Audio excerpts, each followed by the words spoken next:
ICC ర్యాంకుల్లో భారత ప్లేయర్లకు తిరుగు లేకుండా పోయింది. వన్డే బ్యాటర్ల ర్యాంకింగ్స్ లో మనోళ్లు దూకుడు చూపించారు. తాజా ర్యాంకింగ్స్ లో టాప్ 10 లో భారత్ నుంచే నలుగురు చోటు దక్కించుకున్నారు. స్టార్ ప్లేయర్ విరాట్ కోహ్లీ రెండో ర్యాంకులో కొనసాగాడు. మాజీ కెప్టెన్ రోహిత్ శర్మ మూడో స్థానంలో కంటిన్యూ అయ్యాడు. టీమిండియా కెప్టెన్ శుభ్మన్ గిల్ ఐదో స్థానాన్ని నిలబెట్టుకున్నాడు. కేఎల్ రాహుల్ తొమ్మిదో ర్యాంకును సాధించాడు. సల్మాన్ ఆఘాతో కలిసి తొమ్మిదో ర్యాంకును పంచుకున్నాడు. టాప్ ప్లేస్ లో New Zealand player Daryl Mitchell continue అయ్యాడు. మిచెల్ ఖాతాలో 840 రేటింగ్ పాయింట్లు ఉన్నాయి. రెండో స్థానంలో ఉన్న కోహ్లీ 791 రేటింగ్ పాయింట్లు సాధించాడు. 756 రేటింగ్ పాయింట్లతో ఆఫ్ఘాన్ ఆటగాడు ఇబ్రహీం జద్రాన్ మూడో ర్యాంకులో నిలిచాడు. రోహిత్ శర్మ సాధించిన రేటింగ్ పాయింట్లు 748. శుభ్మన్ గిల్ ఖాతాలో 716 రేటింగ్ పాయింట్లు ఉన్నాయి. ఆరో స్థానంలో పాకిస్తాన్ స్టార్ బ్యాటర్ బాబర్ ఆజమ్ ఉన్నాడు. ఏడో స్థానాన్ని Windies player షాయ్ hope, Ireland player Harry Tector అందుకున్నారు. శ్రేయస్ అయ్యర్ ఒక స్థానం కోల్పోయాడు. ట్రావిస్ హెడ్ తో కలిసి 11వ ర్యాంకును పంచుకున్నాడు. వన్డే బౌలర్ల ర్యాంకుల్లో టాప్ 10 లో భారత్ నుంచి ఒక్కడే చోటు దక్కించుకున్నాడు.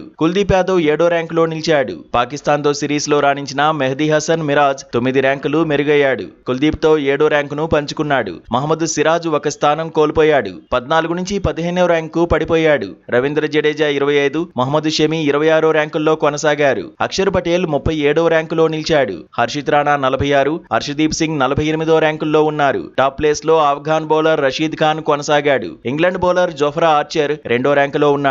ఆల్రౌండర్ల జాబితాలో అక్షర్ పటేల్ మాత్రమే టాప్ 10 లో నిలిచాడు. ఆఫ్ఘాన్ ఆటగాడు ఒమర్జాయ్ అగ్రస్థానంలో ఉంటే అక్షర్ పటేల్ 10వ ర్యాంకును సాధించాడు. టీ20 బ్యాటర్స్ ర్యాంకింగ్స్ లో అభిషేక్ శర్మ అగ్రస్థానాన్ని నిలబెట్టుకున్నాడు. అభిషేక్ ఖాతాలో 875 రేటింగ్ పాయింట్లు ఉన్నాయి. ఇషాన్ కిషన్ రెండో స్థానంలో ఉన్నాడు. ఇషాన్ సాధించిన రేటింగ్ పాయింట్లు 871. టాప్ 2 లో ఉన్న భారత ప్లేయర్ల మధ్య 4 రేటింగ్ పాయింట్ల అంతరమే ఉంది. పాక్ ఆటగాడు షాహిబ్ జాదా ఫర్హాన్ మూడో ర్యాంకులో, ఇంగ్లాండ్ ఆటగాడు ఫిల్ సాల్ట్ 4వ ర్యాంకులో, శ్రీలంక ప్లేయర్ నిశంక 5వ ర్యాంకులో ఉన్నారు. తిలక్ వర్మ ఒక స్థానం మెరుగయ్యాడు. 6వ ర్యాంకు చేరుకున్నాడు. సూర్యకుమార్ యాదవ్ 9వ ర్యాంకు సాధించాడు. టాప్ 10 బౌలర్ల ర్యాంకుల్లో భారత్ నుంచి ఇద్దరు చోటు దక్కించుకున్నారు. వరుణ్ చక్రవర్తి రెండో ర్యాంకులో, జస్ప్రీత్ బుమ్రా 5వ ర్యాంకులో నిలిచారు. హర్షదీప్ 17, అక్షర్ పటేల్ 18వ ర్యాంకుల్లో నిలిచారు. రషీద్ ఖాన్ అగ్రస్థానం సాధించాడు. ఆల్రౌండర్ల జాబితాలో జింబాబ్వే కెప్టెన్ సికిందర్ రాజా అగ్రస్థానంలో ఉన్నాడు. హార్దిక్ పాండ్యా రెండో ర్యాంకులో, శివం దుబే 11వ ర్యాంకులో నిలిచారు. అక్షర్ పటేల్ 20వ ర్యాంకు సాధించాడు.